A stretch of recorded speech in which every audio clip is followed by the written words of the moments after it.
नमस्कार मंडळी. आज आपण खूप महत्त्वाच्या टॉपिकवर बोलणार आहे, जो की अ, एक जो खूप मोठा तबका येतो, मिडल क्लास, मध्यम वर्ग आपण ज्याला म्हणतो, त्या विषयावर आज आपण इथे डिस्कस करणार आहे, की ते जे मध्यम वर्गीयाचं जे जाळं राहते, त्या जाळ्यामधून आपण कसं बाहेर पडू शकतो. म्हणजे की कॉन्स्टंट पैशासाठी काम करणे काम करावं आपल्याला लागतं. म्हणजे कॉन्स्टंटली पैशासाठी आपल्याला ॲक्टिवली काम करावं लागतं. तो झाला समजा मिडल क्लास ट्रॅप. जर आपण विचार केला की अ, आता खूप खूप मी काम केलं आहे, आता मला 1 ते 2 वर्षाचा ब्रेक हवा आहे, की आता मला 1 ते 2 वर्ष सोडा 3 महिन्याचा 4 महिन्याचा ब्रेक हवा आहे. मला आता विश्रांती हवी आहे, मला शांतता हवी आहे माझ्या जीवनामध्ये, किंवा किंवा मला कुठे जायचं आहे, फिरायचं आहे. जर आपण ते करू शकत आहे, तर समजायचं की आपण एका चांगल्या चांगल्या म्हणजे चांगल्या पोझिशनवर आहे, किंवा आपण जीवनाला चांगलं समजलेलं आहे आणि जीवनामध्ये आपण काहीतरी केलेलं आहे, की जेणेकरून त्याच्या भरोश्यावर आपण एक आपलं स्वतंत्र जीवन जगू शकतो. आपल्याला जेव्हा गरजेचं वाटलं की आता मला ब्रेक हवा आहे, तेव्हा आपण ब्रेक घेऊ शकतो. आणि जर आपण तसं नाही करू शकलो, की अरे नाही यार, मुलाचं शिक्षण आहे, मुलगा आता 10वी झाला, 12वी झालेला आहे, किंवा मग घराची EMI आहे, गाडी घेतली असेल तर गाडीची EMI आहे, किंवा एखादं लग्न करण्यासाठी लोन घेतलं असेल तर लोनची EMI आहे. तर अशा खूप साऱ्या EMIs वगैरे आहे, किंवा खर्च आहे, शिक्षण, लेकरांचे काही बिमाऱ्या वगैरे. म्हणजे ह्या गोष्टी मग तुम्हाला बाहेर पडूच देत नाही.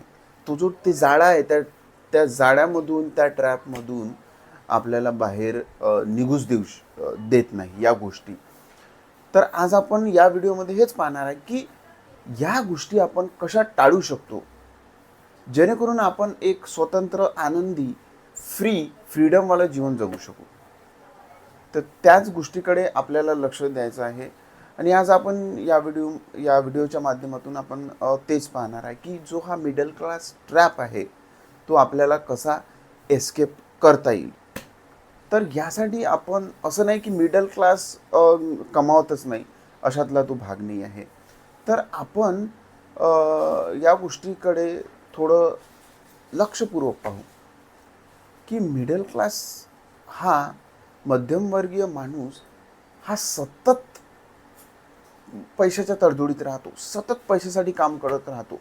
हा रिटायरही होतो तरी त्याला ॲक्टिवली पैशासाठी काही ना काही करावं लागतं. तर यामध्ये आपण असं बघू शकतो, की आपण जे खर्च करतो, तो आपण लक्षपूर्वक खर्च करत नाही.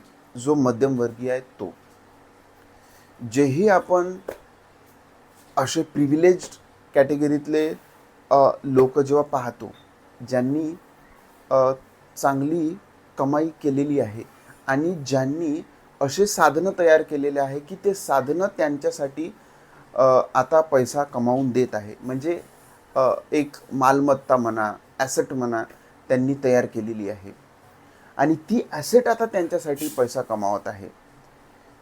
तुम्हाला ॲक्टिवली तिथे तुमचा टाईम द्यायची गरज नाही आहे. ती जे ॲसेट आहे, ती जे मालमत्ता आहे, ते तुम्हाला आता पैसा कमावून देत आहे. जे मोठे लोक होतात, हे त्याच पद्धतीने होतात. तर मध्यमवर्गीय जो माणूस आहे, तो ॲसेट क्रिएशनकडे लक्षच देत नाही.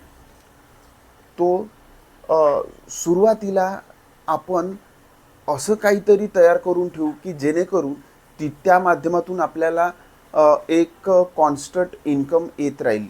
म्हणजे समजा की एखादी आपण रोज रोज पैसे कमावत आहे आणि रोज मार्केटमध्ये जात आहे, आंबे आणत आहे, खात आहे. रोज कमावत आहे, आंबे आणत आहे, खात आहे. पण ते आंबे आपल्याला विकत घेण्यासाठी, ते आंबे आपल्याला खायचे आहे, ते विकत घेण्यासाठी आपल्याला रोज कमाई करण्याची गरज आहे. पण थोडासा आपण जर विचार केला, सुरुवातीला आपण जे कमावत आहे त्याच्यामधून थोडी थोडी थोडी थोडी बचत करून, जेवढी जास्त होईल तेवढी जास्त बचत करून जर आपण एक छोटीशी जागा विकत घेतली आणि तिथे 4-5 आंब्याचे झाडं लावले, तर काही वर्षानंतरच ते आंब्याचे झाडं आपल्याला आंबे देत राहील. आता त्यासाठी तुम्हाला कॉन्स्टंटली पैसे कमवायची गरज नाही. ते आंब्याचे झाडं तुम्हाला आंबे देत राहील, आंबे देत राहील. आणि तुमचं पोट जेव्हा भागेल, तुमची भूक भागेल, ते आंबे तुम्ही विकू पण शकता. हे एक एक्झाम्पल आहे की जे ॲसेट आहे, जे मालमत्ता आहे, ते अशा पद्धतीने तुमच्यासाठी काम करते. तर मिडल क्लास हा जो आहे, हा जो व्यक्ती आहे, याचा सर्वात जास्त पैसा कुठे जातो? तर मध्यमवर्गीय माणूस जो आहे, तुम्ही पाहिलं पण असेल, तर सर्वात जास्त पैसा तो लग्नामध्ये उडवतो. सर्वात मोठी गोष्ट जे ही आहे की आयुष्यभराची कमाई, कोणी 10-10, 15-15 वर्षाची कमाई ही लग्नामध्ये उडवते. आणि कोणी कोणी तर असे बहाद्दर पण आहे की लोन घेऊन पण लग्न करतात. म्हणजे जे आयुष्यभर त्याने जो क्रीम जमा केलेली आहे, जे दुधावरची साय जमा केलेली आहे, ते साय तो आयुष्यभराची 10, 15, 20, 25 वर्षाची साय हे 2 ते 3 वर्षातच, 2 ते 3 वर्षात नाही, 2 ते 3 दिवसातच तो वेस्ट करून टाकतो, फेकून देतो ते साय. जे की ते साय त्याचा आयुष्यभर त्याच्यासाठी पैसा कमावून देऊ शकत होती, ते 2 ते 3 दिवसातच तो नष्ट करून टाकतो. हा सर्वात मोठा गड्ढा मिडल क्लासमध्ये पडतो. तुम्ही पाहिलं पण असेल की कॅपॅसिटीच्या बाहेर जाऊन आपण खर्च करतो. ठीक आहे, तुमची कॅपॅसिटी आहे, ज्यांच्याकडे करोडो आहे त्यांचं सोडून द्या. ज्यांच्याकडे करोडो आहे त्यांनी थोडी 10-20% खर्च केली, काही फरक पडणार नाही. पण ज्यांनी थोडं थोडं करून जमा केलेलं आहे आणि ते त्यांनी जर त्या लग्नावर पूर्णच्या पूर्ण उधळलं, तर त्याच्या हाती काहीच उरणार नाही. कर्जबाजारी, याचे पैसे द्यायचे आहेत, त्याचे पैसे द्यायचे आहे, त्याच्याकडून उधार घेतलेले आहे, तर याच्याशिवाय तुम्हाला काहीच भेटणार नाही. मग तेच स्ट्रेस, टेन्शन, चिंता, निराशा असं होते. तर यासाठी आपण एक छान असं उदाहरण बघू की एखादा व्यक्ती आहे ज्याने खूप मेहनत करून समजा 15 वर्ष, 20 वर्ष मेहनत करून एक 20-1 लाख कमावले. आता 20 लाख त्याच्याजवळ आहे. तर आज समजा आजची जी पद्धती पाहिली आपण, इकडे तिकडे पाहिलं, हाय प्रोफाईल लोकांचे लग्न वगैरे पाहिले, प्रिव्हिलेज्ड कॅटेगरीमध्ये जे आहे त्या लोकांचे लग्न पाहिले, आणि ते लग्न पाहून सोसायटीचे इकडे तिकडल्या गोष्टी ऐकून जर त्या व्यक्तीने 20 लाख काही उडवायला गेलो तर 2-3 दिवसात काही मोठी गोष्ट नाही आहे. 2-3 दिवसात ते 20 लाख तर सहजरित्या उडवता येईल अशा पद्धतीची म्हणजे ते लग्नाची गोष्ट आजच्या काळात बनलेली आहे की 20 लाख पण तुमचे एका दिवसात खर्च होऊन जाईल, 50 लाख पण तुमचे असेच खर्च होऊन जाईल. अशा पद्धतीचे ते इव्हेंट आपण बनवलेले आहे. तर माझी फक्त एकच म्हणणं आहे की 20 लाख न खर्च करता, कारण की ते 20 लाख 2-3 दिवसात खर्च करून तुमचे वेस्टच होणार आहे. ते 20 लाखाचं तुमचं पूर्ण तुम्ही कोळसा केला, राख केली, आता ते 20 लाख तुमच्या कोणतेच कामाचे नाही राहिले. तिथेच जर थोडासा विचार केला, बाकीचे लोक जे मोठे बनले त्यांच्यासारखा जर थोडा विचार केला, तर ठीक आहे, तुम्हाला लग्न करायचं आहे, 20 लाखापैकी तुम्ही 5 लाख खर्च करा, त्या लग्नावर फक्त 5 लाख खर्च करा, 15 लाख तुम्ही वाचवा. आता मी एक तुम्हाला हिशोब सांगतो. जे 15 लाख तुम्ही वाचवले, तर ते जे 15 लाख आहे, म्हणजे जे तुमचे वेस्ट होणार होते, त्या त्या मुला मुलीच्या एक नवरदेव एक नवरी त्या मुलीच्या लग्नावर जे तुमचे 15-20 लाख वेस्ट होत होते, 15 लाख वेस्ट होत होते, आपण 20 लाखापैकी 5 लाख खर्च केला.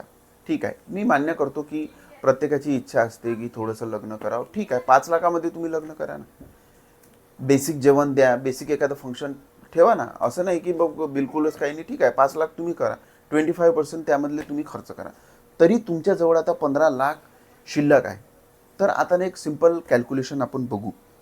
ते जे तुम्ही 15 लाख तुमच्याजवळ आता वाचवलेले आहे, तर ते तुमच्यासाठी कशा पद्धतीनं एक ॲसेट बनू शकते ते आपण बघू. 2-3 वेगवेगळ्या टाईपचे इथे एक्झाम्पल मी घेतलेले आहे. तर आपण आता बघू की ते जे 15 लाख आहे, त्या 15 लाखात तुम्ही जास्त काही मोठा विचार नाही केला.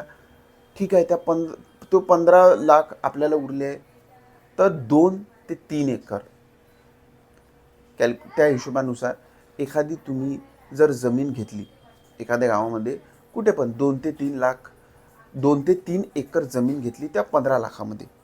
ठीक आहे, त्या 15 लाखामध्ये तुम्ही 2 ते 3 एकर त्या दाम्पत्याच्या नावाने जमीन घेतली, तर ॲक्टिव्ह शेती जर तुम्ही केली, समजा त्या 2 ते 3 एकरात तुम्ही जर 3 एकर आपण पकडू, तर त्या 3 एकरामध्ये जर तुम्ही ॲक्टिव्ह शेती केली, तर तुम्ही 1 लाख रुपये कमावू शकता वार्षिक. बरोबर. समजा नाही ॲक्टिव्ह शेती केली, पॅसिव्ह जरी शेती केली, म्हणजे निम्मे बटाईने लावा किंवा कोणाला मग त्याने द्या, काही करा, तरी तुम्ही त्या शेतीतून 50,000 रुपये वर्षाचे कमावू शकता. ठीक आहे. आणि आता जर ते आता त्या जे तुम्ही 15 लाख रुपयाची तुम्ही शेती घेतलेली आहे, त्या शेतीची जर किंमत प्रत्येक वर्षी 10 ते 12% हिशोबानं जरी वाढली, 10, 12, 13, कधी 14, वाढतच जाते, कारण की जे स्थावर मालमत्ता राहते, जमीन राहते, त्याच्या किंमत वाढतच जाते. तर त्याची 10, 12, 13% जरी त्याची किंमत वाढत गेली दरवर्षी, तर 15 वर्षानंतर ते जे 15 लाखाची तुमची जे जमीन आहे, ते 82,10,348 रुपयाची जमीन होईल. आपण इथे 12%नेच पकडलेले आहे. कोण्या वर्षी 10% वाढवते, कोण्या वर्षी 15% वाढवते, तशी सरासरी ते वाढ 12%ने आपण जरी पकडली, तरी 82,10,348 रुपये. म्हणजे बघा, ते जे 15 लाख तुमचे वेस्ट होणार होते, आता त्याची मालमत्ता तुमची हे 82,10,000वर गेलेली आहे. 82 लाख तुमचे ते बनलेले आहे. आणि फक्त 15 वर्ष झाले. समजा त्या दाम्पत्याच्या लग्नाला 15 वर्ष झाले, आणि जे त्या शेतीतून इन्कम येणार होतं, जे 50,000 आपण पॅसिव्ह इन्कम पकडलं, 1 लाख ॲक्टिव्ह इन्कम पकडलं, तर आपण इथं पॅसिव्ह इन्कम पकडू. तर ते पॅसिव्ह जे इन्कम आहे 50 वर्षाचं, दरवर्षी ते फक्त FD जरी बनवत गेले बँकेमध्ये 7% दराने, 7% दराने FD जरी बनवली, तरी 15 वर्षात दरवर्षी 50,000 इन्व्हेस्ट करत गेलो, FD बनवत गेलो दरवर्षी, तर 15 वर्षानंतर ते पूर्ण जे किंमत आहे ते 20,71,852 होईल. फक्त आपण 7% पकडले. होऊ शकते थोडा जास्त दिमाग लावला, कुठे आणखी चांगल्या ठिकाणी इन्व्हेस्ट करू शकते, शेअर मार्केटमध्ये, इथे तिथे कुठे पण, तरी आपण कमीत कमी 7% पकडले. बँकेचे जे दर आहे ते जरी पकडले, तरी 15 वर्षानंतर 20,71,852 रुपये त्याचे होतात. म्हणजे जे तुमचे 15 लाख वेस्ट होणार होते, त्या त्या त्या वेस्ट होणाऱ्या पैशाचे आफ्टर 15 इयर्स, 15 वर्षानंतर 1,02,81,000 बनतात. 1,02,81,000. 1 कोटी जरी पकडला, जो तुमचा वेस्ट होणार होता, तो 15 वर्षानंतर 1 कोटी होणार आहे. समजा त्या दाम्पत्याला दुसऱ्या वर्षी जरी मूल झालं, तर ते मूल 14 वर्षाचं होईपर्यंत, म्हणजे साधारणतः 8वी 9वीत जाईपर्यंत त्याच्याकडे 1 करोड रुपये जमा होईल. 1 करोड रुपये त्याच्याकडे शिल्लक राहील. काय केलं? काहीच केलं नाही. फक्त ज्या पैशाचा 2 ते 3 दिवसात धुवा उडणार होता, तो पैसा फक्त आपण कमी खर्च केला. आणि खूप ॲक्टिव्ह दिमाग लावून पण आपण त्याची इन्व्हेस्टमेंट केली नाही, की स्टॉक मार्केट, ऑप्शन चेन, इकडे तिकडे F&O, इकडे तिकडे काहीच नाही केलं. सिंपल एक शेतीमध्ये इन्व्हेस्ट केला आणि सिंपल येणारा पैसा FD मध्ये इन्व्हेस्ट केला. हे तर कोणाला पण समजते. FD काय असते, शेती काय असते, ते कशी घ्यायची, हे तर खूप सिंपल गोष्टी आहे, कोणाला पण समजते. तर या सिंपल गोष्टीमधूनच त्या 15 लाखाचा जो धुवा होणार होता, त्याचे 1,02,00,000 बनले. 1,00,00,000 विचार करा. म्हणजे ते 1,00,00,000 तर त्या दाम्पत्याचं जे ते जे जोडपं आहे, त्या जोडप्याला जर एक मुलगा झाला, एक एक मुलगा किंवा मुलगी असेल एक, तर त्याचं शिक्षणाचा त्यांना विचार करायची गरजच नाही पडत. कारण की 1 करोड तो 8वी-9वीत जाईपर्यंत जमा झालेला आहे. म्हणजे त्याचं उच्च शिक्षण, आणि ते 1 करोड कॉन्स्टंटली समोर कमावतच राहणार आहे. ते 1 करोड जे आहे त्याच्यावर कंपाऊंडिंग इंटरेस्ट येतच राहणार. म्हणजे विचार करा तुम्ही, त्याचा जो शिक्षणाचा जो मेन खर्च होता, त्याचं जे करिअर, त्याचं जे समोरच्या आयुष्याचा जो मेन प्रश्न होता, तो इथेच मिटला. जस्ट सिंपल काय केलं आपण, 20 लाख न उडवता फक्त 5 लाख लग्नावर उडवले, 15 लाख आपण वाचवले. दोन्ही पार्टी मिळून 15 लाख जरी वाचवले तरी आज ही किंमत तयार होते. म्हणजे इथेच बघा की आपण अशा पद्धतीने विचार करत नाही. यामुळे आपण त्या मध्यमवर्गीयच्या जाळ्यामध्ये फसतो.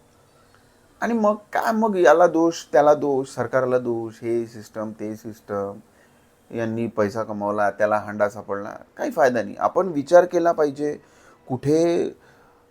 आणि त्या 2 ते 3 दिवसात पैसा उडवला जरी असतात, काय भेटलं असतं? आतापर्यंत एवढ्या लोकांनी पैसा त्याच्यामध्ये खर्च केला, त्यांना काय भेटलं? शेवटी तेच कॉन्स्टंटली मग तो इथे धडपडत राहतो, तिथे धडपडत राहतो. अरे जॉब द्या, कटोरा घेऊन कधी सरकारकडे, कधी कुठल्या कंपनीकडे, कधी कुठल्या कंपनीकडे. कशाला? गरजच नाही आहे. आपण जर आपली लाईफची रिस्पॉन्सिबिलिटी घेतली, विचार केला की आपण कुठे खर्च करायचा, कुठे नाही करायचा, तर इझिली आपण आपली लाईफ एक बढिया लाईफ बनवू शकतो. कुठेच आडवा तिडवा खर्च करायची गरज नाही आहे. आणि सिंपल पद्धतीने आपण, आणि अशा पद्धतीने आपण 15 वर्ष हे तर सहजच जातात. असा वेळ निघून जातो की माहीत पण पडत नाही. आणि 15 वर्षात जर ते एक करोडचा सपोर्ट जर तुम्हाला भेटला तर किती छान वाटेल.